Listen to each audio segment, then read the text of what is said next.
40 ans de carrière, j'ai tatoué toutes les parties du corps qu'on peut imaginer, et même les plus insolites.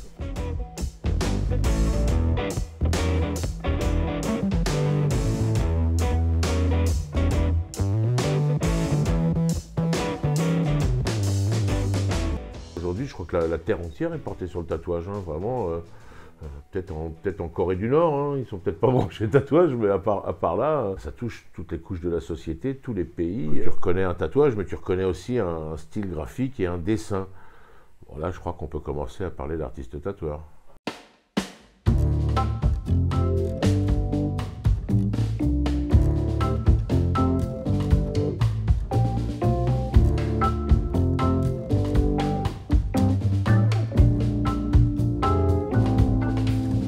Le tatouage a une très longue histoire, mais plutôt une histoire de dissidence, de révolte. Pendant très très longtemps, les personnes tatouées étaient des gens qui appartenaient à un milieu populaire. C'était dans l'immense majorité des hommes. Les motifs étaient plutôt machos, pornographiques, etc. Et puis c'était donc des populations un peu en marge. L'origine du tatouage d'ailleurs, c'était les marins. Et puis ça a gagné les soldats, les ouvriers, etc. Ce qui se passe à la fin des années 80, au début des années 90, c'est une espèce de valorisation grandissante du tatouage. Les tatoueurs deviennent vraiment des artistes qui maîtrisent parfaitement leur travail. Et tout doucement, on voit le tatouage donc devenir un phénomène démocratique, un phénomène également qui touche l'ensemble de la société, tous les âges également, aussi bien les hommes que les femmes, et qui va connaître au fil des décennies jusqu'à aujourd'hui un succès absolument vertigineux, un immense succès sociologique.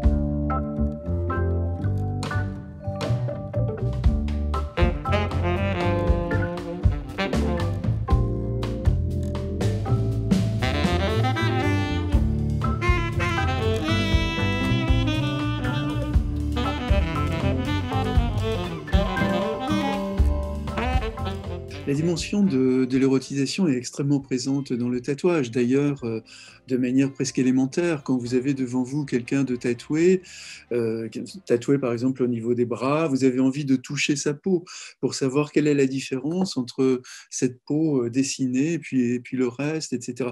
Donc évidemment, dans les relations plus intimes, le tatouage joue un grand rôle. Il va être un lieu d'investissement, de caresses, de baisers, etc.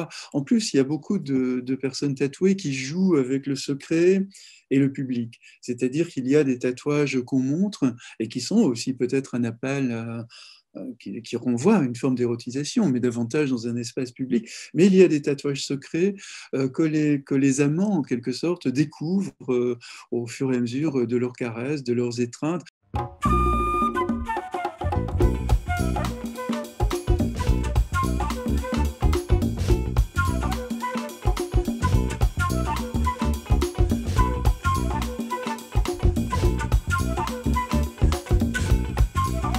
Souvent rencontré des tatoueurs ou des tatoués d'ailleurs qui me disaient si tu me voyais nu, tu aurais toute mon histoire. Voilà. Toute mon histoire, elle est sur ma peau. Voilà, j'ai les archives de ma vie sur mon corps, mes amours, mes échecs, mes succès, ce que j'ai aimé dans la vie, ce que je n'ai pas aimé, etc. Oui, c'est vraiment une manière de raconter son histoire. C'est une archive de soi finalement.